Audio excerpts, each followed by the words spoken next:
Agora a gente vai lidar, infelizmente, com um caso muito triste que está repercutindo demais nas redes sociais, na imprensa, em que a gente faz um debate importante, inclusive, sobre o tratamento a pessoas com transtornos mentais como um todo no Brasil. A gente volta agora com toda a nossa audiência, gente, para falar daquele caso de um jovem de 19 anos que morreu ontem depois de invadir o espaço, a jaula de uma leoa no zoológico de João Pessoa, na Paraíba. Ele, que a gente lembra aqui, para quem não acompanhou a história desde o começo, escalou uma parede de mais de 6 metros e as grades de segurança e subiu em uma árvore, ignorando os apelos desesperados do público para que ele voltasse. As imagens que estão circulando, que a gente está vendo agora, mostram um momento em que ele está agarrado na árvore, já dentro do espaço do animal que avança e faz o ataque, puxando ele para o chão. A equipe do zoológico só conseguiu entrar depois que a leoa se afastou para outra parte do recinto. O nosso colega Carlos Madeiro está fazendo uma cobertura muito importante desse caso e trouxe agora pela tarde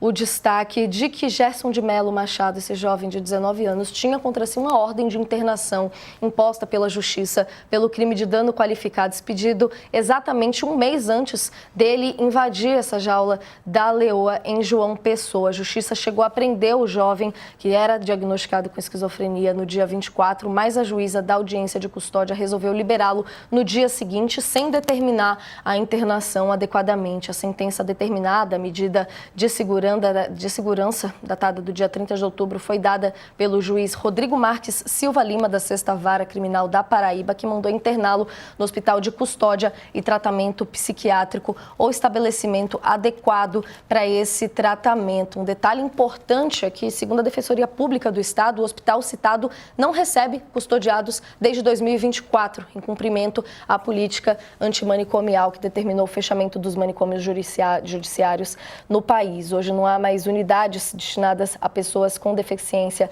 intelectual na Paraíba. Mesmo assim, no dia seguinte à decisão, um oficial de justiça foi à penitenciária em que ele estava em João Pessoa, onde Gerson já tinha ficado preso, para intimá-lo da decisão sobre a internação, mas descobriu que ele já não estava mais ali. Esse caso, de certa forma, né, Sakamoto, como a gente vem vendo nas análises, inclusive, de especialistas, mostra todo um cenário delicado, inclusive da falta de conhecimento da população, de atenção da população para o tratamento e os devidos cuidados em pessoas em situação como a do Gerson por aqui, né? Não, primeiro, parabenizar realmente, né, o Madeiro pela cobertura. Ele trouxe exatamente, foi a fundo, mostrou o drama da família, mostrou a história dele. O rapaz queria ser domador de leões, né, foi pego, inclusive, indo, né, tentando entrar num avião de forma irregular para ir para a África, né? Parece que nem o avião ia para lá, mas ele queria ir para a África para poder atingir o sonho dele. Ele tinha problemas em casa, ele acabou sendo afastado da sua casa, assim como irmãos, não conseguiu ser adotado quando pequeno. Parece que a mãe e a avó também contavam com problemas de saúde mental. E recentemente foi diagnosticado, inclusive no caso dele, questões de desenvolvimento intelectual, além de saúde mental.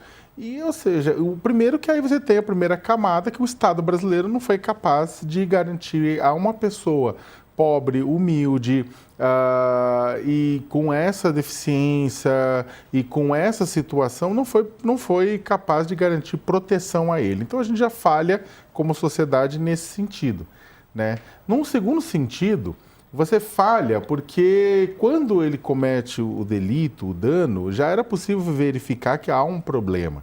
Então, e aí o negócio também complica, porque a luta antimanicomial é uma luta importantíssima no Brasil e que não pode ser deixada de lado, né? Até porque os manicômios eram basicamente depósito de gente, onde pessoas eram torturadas pelos mais diferentes motivos, com exceção de alguns, mas haviam situações péssimas, quem acompanha tudo isso sabe, né? A história sabe. Agora, não adianta você tirar sem você suprir uma demanda por um tratamento, por um acompanhamento, eventualmente até uma internação. Não uma internação compulsória para sempre, como se fosse uma cadeia largada, mas para um tratamento, né, um ambiente que ele possa ser acolhido. Isso também não ocorreu. E aí você tem a terceira coisa, o próprio zoológico, que depois veio se manifestar, etc e tal, mas, poxa, mas com que facilidade as pessoas conseguem entrar na jaula, né, de um leão? É claro, A leoa não tem culpa nenhuma disso, né? O pessoal até fez matéria mostrando que ela não tem um comportamento violento, né, por costume. Então, Nath, é uma história triste e eu vou colocar da seguinte forma que, é claro, mostra de certa forma a falência do Estado brasileiro em várias camadas, né? Mas em último caso, coloca também a gente diante de uma coisa que mesmo em sociedades onde você tem garantias, né, de tratamento, de acolhimento, de uma forma mais substanciosa, com um estado de bem-estar social realmente representando o que significa esse termo, ainda assim o imponderável acontece, né? E o problema é que a nossa sociedade ela não está preparada para encarar o imponderável. A gente vai sempre procurar, para alguns casos, tentar, é claro, reduzir a chance disso acontecer. E a gente pode reduzir a chance de acontecer, mas para alguns casos, zerar a gente não zera. E é tão desesperador comentar isso que muita gente nem comenta. Sim, a gente sai de casa e pode acontecer muita coisa, por mais que a gente reduza a possibilidade de morte ou a possibilidade de acontecer algo. É claro que aqui ninguém vai pular na jaula de um leão, mas a situação dada do jeito que colocou, talvez, mesmo com todo acolhimento, todo tratamento, ele faria isso para tentar alcançar o sonho dele. Não tem como saber. O que dá para saber é que falhamos em garantir um ambiente para reduzir o risco disso acontecer.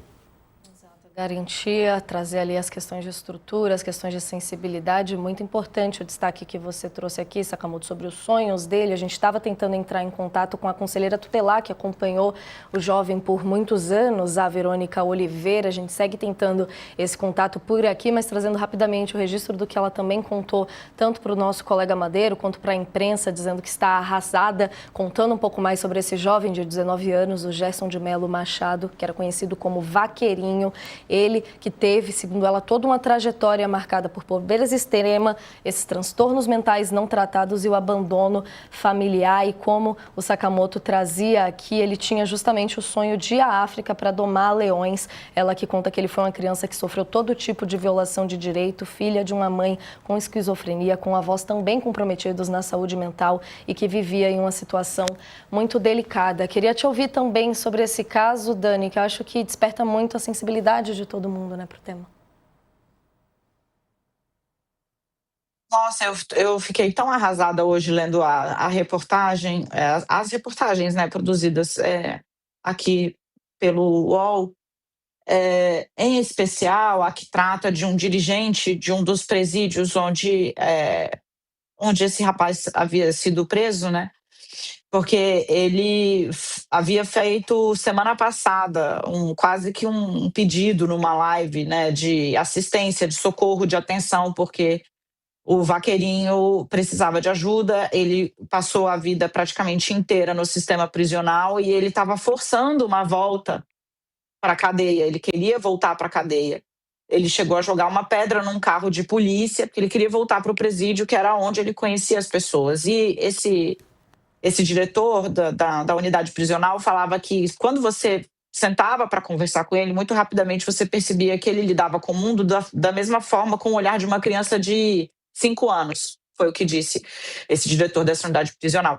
E que quando você entendia como ele funcionava, era fácil lidar com ele. Ele falava, ele trocava, a cabeça dele funcionava na base da troca. Eu te dou esse chocolate, você não faz tal coisa. Eu te dou esse bombom, você não faz tal coisa. Eu fiquei pensando assim, como falhamos, né, como sociedade, quando o destino de alguém já tão machucado, surrado, sofrido, largado, abandonado, se encerra dessa forma.